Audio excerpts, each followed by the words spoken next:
স্বাগত ডিবিসি সংবাদে। আপনাদের সাথে আছি আমি শোভন শাহমিন দিশা। দীর্ঘদিনের রাজনৈতিক মিত্র জামায়াতে ইসলামীর সঙ্গে নির্বাচনী জোট গঠনের সম্ভাবনা সরাসরি নাকচ করে দিয়েছেন বিএনপির স্থায়ী কমিটির সদস্য সালাহউদ্দিন আহমেদ। সংবাদ সংস্থা ইউএনবিকে দেয়া এক সাক্ষাৎকারে এনসিপির সাথে আলোচনার দরজা খোলা রয়েছে বলেও জানান তিনি। বলেন, অতীতে কৌশলগত কারণে জামায়াতের সাথে জোট করা হলেও বর্তমানে দলটির সাথে জোটের সম্ভাবনা বা প্রয়োজন দেখছে না। আর এনসিপির সাথে জোট গঠনের সম্ভাব্যতা নিয়ে তিনি বলেন, তাফসির ঘোষণার আগে কি হয় তা সময় বলে দেবে। ঐক্যমত্য কমিশনের আলোচনা প্রসঙ্গে সালাহউদ্দিন আহমেদ বলেন, এই আলোচনা অপ্রয়োজনীয়ভাবে দীর্ঘায়িত হচ্ছে। কমিশনের বৈঠক পরিচালনায় কিছু ঘাটতি রয়েছে বলেও অভিযোগ করেন বিএনপি নেতা সালাহউদ্দিন আহমেদ। নির্বাচনে যাদের জামানত বাজেয়াপ্ত হওয়ার শঙ্কা আছে তারাই নানা কৌশলে ভোট ঠেকানোর ষড়যন্ত্র করছে, এমন অভিযোগ করে বিএনপি নেতারা বলছেন, গণতন্ত্রের পক্ষের সবাই এক না হলে ফ্যাসিবাদ আবারও মাথাচাড়া দিয়ে উঠবে। সংস্কারের নামে জনগণকে বিভ্রান্ত না করে দ্রুত নির্বাচনের দাবি তাদের। 2011 সালে সংসদ ভবনের সামনে তৎকালীন বিরোধী দলীয় চিফ হুইপ জয়নুল আবদিন ফারুক সহ বিএনপি নেতাকর্মীদের মারধরে জড়িতদের বিচার দাবিতে জাতীয় প্রেস ক্লাবে এই প্রতিবাদ সভা। এতে অংশ নিয়ে বিএনপি নেতারা বলেন, গণতন্ত্র প্রতিষ্ঠা ছাড়া দেশের স্বৈরতন্ত্র ঠেকানো সম্ভব নয়। দেশের স্বার্থে সংযত হতে হবে রাজনৈতিক দলগুলোকে। দয়া করে একটু সংযত হন, গণতন্ত্রের স্বার্থে, সর্বদলীয় মতামতকে গ্রাহ্য করার স্বার্থে এবং জাতীয় একটা নতুন রাজনৈতিক বন্দোবস্তের দিকে আমরা যখন যাচ্ছি, সেইটাকে দয়া করে কেউ বাধাগ্রস্ত করবেন না। কারা 2টা না 3টা সিট পাবে অথবা জামানত বাজেয়াপ্ত হয়ে দেশ ছাড়া হবে, এটা নির্বাচন ছাড়া তো বোঝা যাবে না। কায়দা কৌশল করে সংস্কারের নামে, বিচারের নামে আরো কি সব ফেতনা বিষয়ে সামনে এনে নির্বাচনটা কিভাবে ঠেকানো যায় সেই বিবেচনায় সামনে এনেছে। এদিকে নয়াপল্টনে দলের কেন্দ্রীয় কার্যালয়ের সামনে এক দোয়া মাহফিলে বিএনপি সিনিয়র যুগ্ম মহাসচিব রুহুল কবির রিজভী অভিযোগ করেন, সংস্কারের নামে জনগণের মধ্যে বিভ্রান্তি ছড়ানো হচ্ছে। বলেন, প্রয়োজনীয় সংস্কার শেষে নির্বাচন চায় বিএনপি। সংস্কার হচ্ছে এটি একটি গতিশীল ব্যাপার। আবার সমাজ এবং রাষ্ট্রে যখন যেটা প্রয়োজন মনে হবে গণতন্ত্রের স্বার্থে, রাষ্ট্রের স্বার্থে, জনগণের স্বার্থে, তখনই সংস্কার করে সেই আইন প্রণয়ন হবে। এটাই তো গণতান্ত্রিক সংবিধানের নিয়ম। কিন্তু ওটাকে মূলনীতির মধ্যে নিতে হবে, আগে সংস্কার ইত্যাদি ইত্যাদি কথা বলে এটা তো বিভ্রান্তি দিচ্ছে। এখনও ফ্যাসিবাদের দোসররা রাষ্ট্রের গুরুত্বপূর্ণ দায়িত্বে আছেন। দ্রুত কার্যকর ব্যবস্থা না নিলে তারা আবারও ফুঁসে উঠবে বলে মন্তব্য করেন রুহুল কবির রিজভী। সাব্বির রোজ, ডিবিসি নিউজ, ঢাকা। রাজনৈতিক দলগুলোর মধ্যে ঐকমত্য হলে 5ই আগস্ট জুলাই ঘোষণাপত্র দেওয়ার পরিকল্পনা করছে সরকার। একথা জানিয়েছেন স্থানীয় সরকার উপদেষ্টা আসিফ মাহমুদ।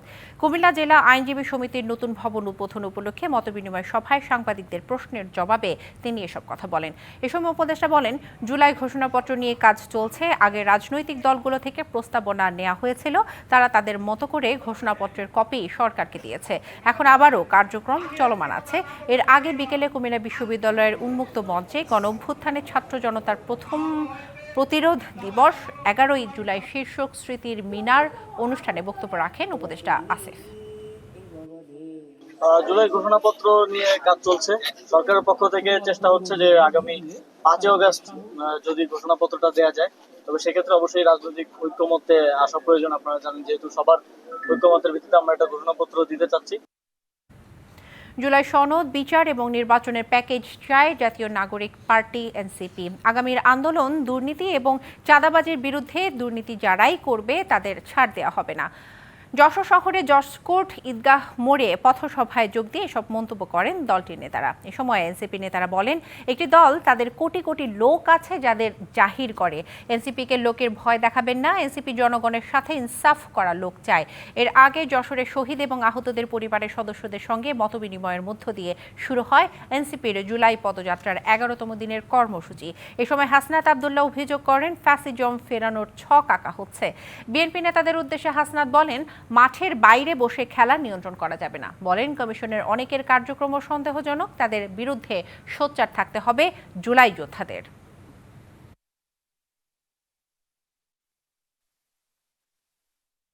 আমরা অবশ্যই নির্বাচন চাই এবং নির্বাচন হইতেই হবে। বরং আমরা দেখতে পাচ্ছি নির্বাচন ঠেকানোর জন্য আরো অন্যান্য রাজনৈতিক দল এখন ঐক্যবদ্ধ হচ্ছে। বিচার সংস্কার, জুলাই ঘোষণাপত্র এবং নির্বাচনের একটা প্যাকেজ একসাথে দিতে হবে। গণঅভ্যুত্থানের মাধ্যমে আমরা সংস্কার এনেছি, কিন্তু এই সংস্কার প্রক্রিয়া প্রতি পদে পদে বাধাগ্রস্ত হচ্ছে দুর্নীতিবাজ, দখলদার এবং চাঁদাবাজদের কারণে।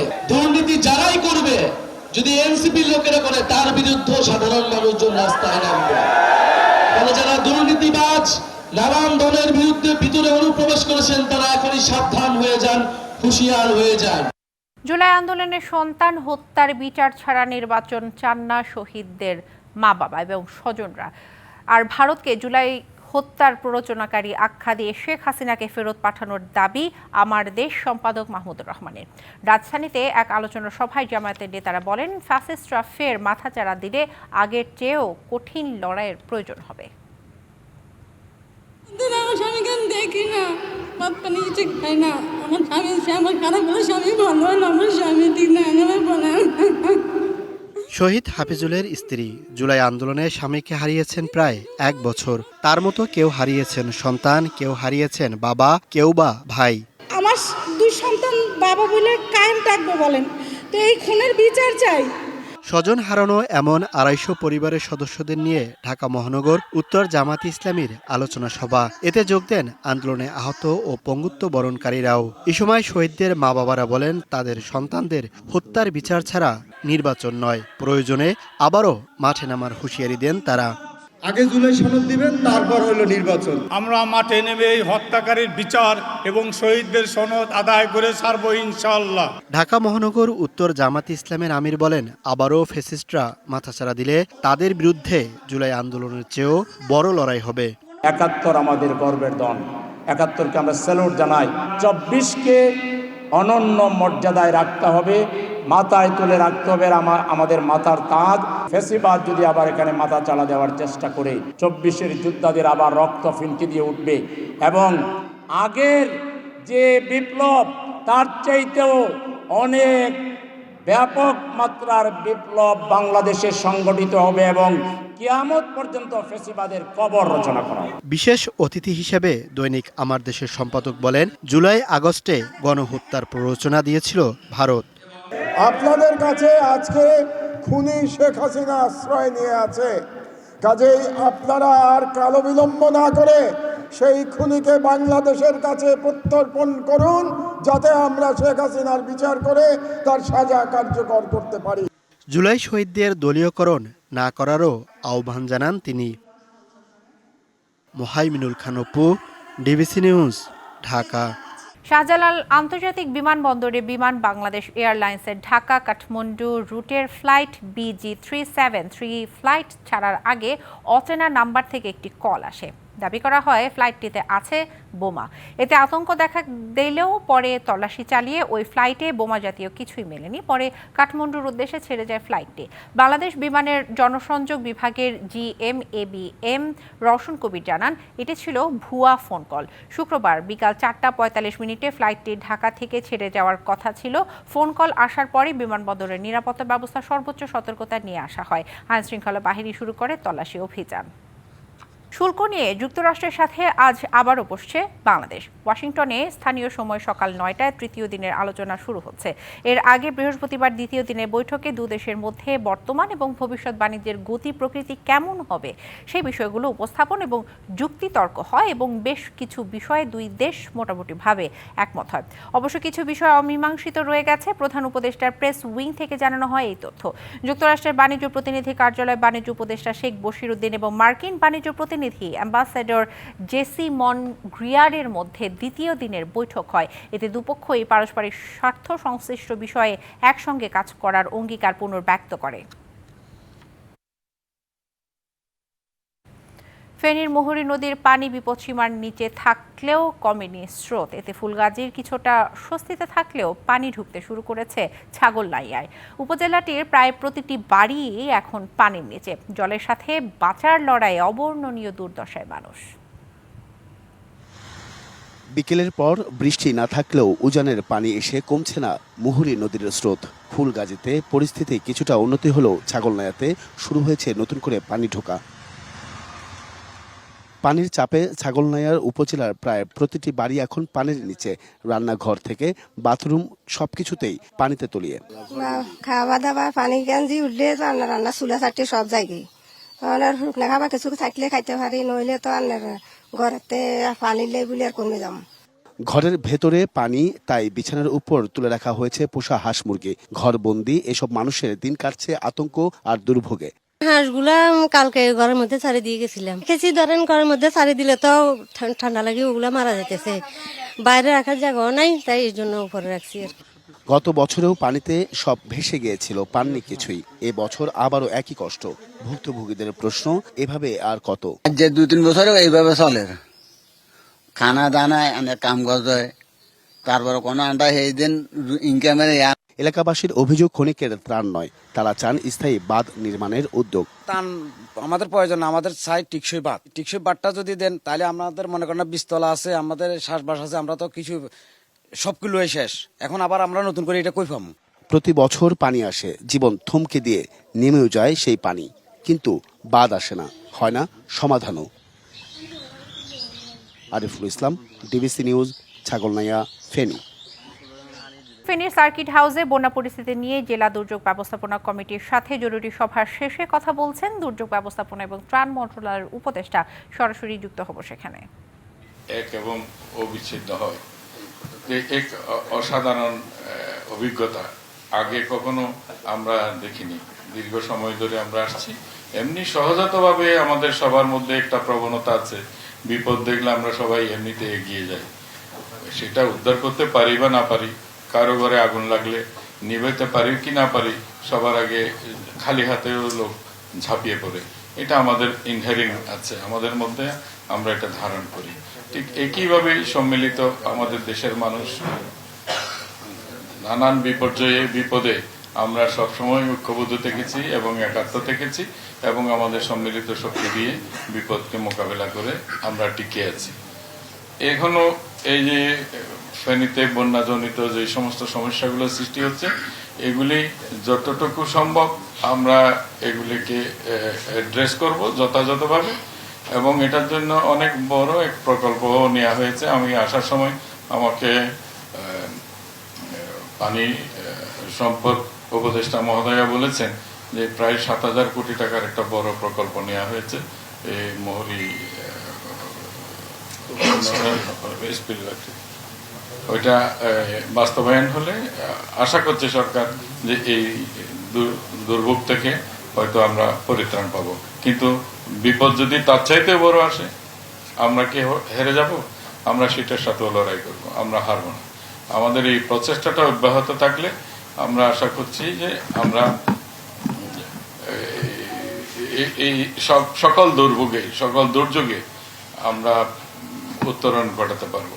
রাজধানীর বাজারে দামের ঝাল বেড়েছে কাঁচামরিচের, কেজি ঠেকেছে 400 টাকায়। সরবরাহ কমার অজুহাতে দাম বেড়েছে প্রায় সব ধরনের সবজিরও। কেজিতে 10 টাকা বেড়েছে ব্রয়লার মুরগির দর, গরম মাছের বাজারও। তবে বাড়েনি আমদানি করা ডাল, চিনি এবং আটার দাম, আর আগের চড়া দরেই বিক্রি হচ্ছে চাল। গেল কয়েকদিনের টানা বৃষ্টির প্রভাব পড়েছে রাজধানীর বাজারে। সপ্তাহের ব্যবধানে 160 থেকে 180 টাকার কাঁচা মরিচ হয়েছে 360 থেকে 400 টাকা কেজি। দাম বেড়েছে বেগুনেরও, বিক্রি হচ্ছে মানভেদে 80 থেকে 160 টাকা কেজি।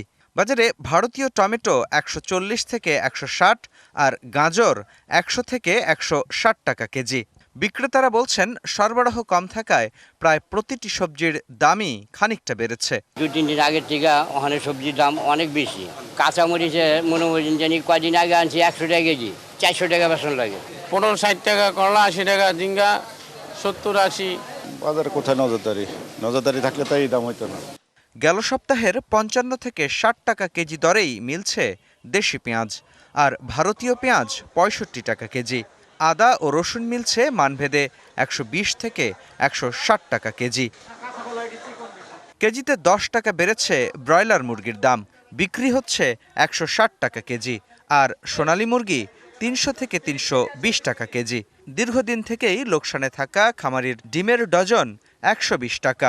ব্রয়লার 160 টাকা, আর লেয়ার হলো 280, সোনালী 300, আর দেশি মুরগি 650। ফিডের দাম বেশি হলে তো আর বলে খামারিরা মুরগি কম দামে দিতে পারবে না, এক্ষেত্রে সরকারকে পদক্ষেপ নিতে হবে, দরকার হলে ভর্তুকি দিতে হবে। বাজারে মাছের দামও খানিকটা চড়া। ইলিশ 1 কেজি বা তার বড় হলে দাম পড়বে 2500 টাকা কেজি। চাষের পাঙাশ 200 থেকে 250, তেলাপিয়া 200 আর রুই আকার ভেদে 300 থেকে 550 টাকা কেজি। ইলিশ মাছ এই সপ্তাহে একটু কম, 2526। নদীর মাছের দাম বেশি। এদিকে বাজারে ডাল, চিনি, আটা সহ আমদানি করা পণ্য বিক্রি হচ্ছে গেল সপ্তাহের দরেই। আর আগের চড়া দামেই বিক্রি হচ্ছে প্রায় সব ধরনের চাল। এছাড়া বাজারে গরুর মাংস মানভেদে 750 থেকে 800 আর খাসির মাংস 1200 টাকা কেজি। মুস্তফা মাহবুব, ডিবিসি নিউজ, ঢাকা। মিথ্যা মামলায় কারা হেফাজতে 2016 সালের 16 ফেব্রুয়ারি মারা যাওয়া ঢাকা মহানগর বিএনপির 59 নং ওয়ার্ডের যুগ্ম সাধারণ সম্পাদক আনোয়ার হোসেন মাহবুবের মেয়ে ইকরা এঞ্জেল রাইসা চলতি বছরের এসএসসি পরীক্ষায় জিপিএ 5 পেয়েছে। পরীক্ষায় ভালো ফলাফলের জন্য তাকে অভিনন্দন জানিয়েছেন বিএনপির ভারপ্রাপ্ত চেয়ারম্যান ও আমরা বিএনপি পরিবারের প্রধান পৃষ্ঠপোষক তারেক রহমান। তার নির্দেশে রাইসাকে শুভেচ্ছা এবং অভিনন্দনের বার্তা পৌঁছে দেয় আমরা বিএনপি পরিবার এর একটি প্রতিনিধি দল। তারেক রহমানের পক্ষ থেকে ফুল, মিষ্টি, গল্পের বই এবং ড্রেস উপহার দেন রাইসাকে এবং ভবিষ্যতে তার উজ্জ্বল সাফল্য কামনা করেন। আমার বাবা আনোয়ার হোসেন মাহবুব 23 নম্বর ওয়ার্ডের প্রথম যুগ্ম সাধারণ সম্পাদক ছিলেন। আমি আজকে আমার বাবা আমাকে 6 বছর বয়সে রেখে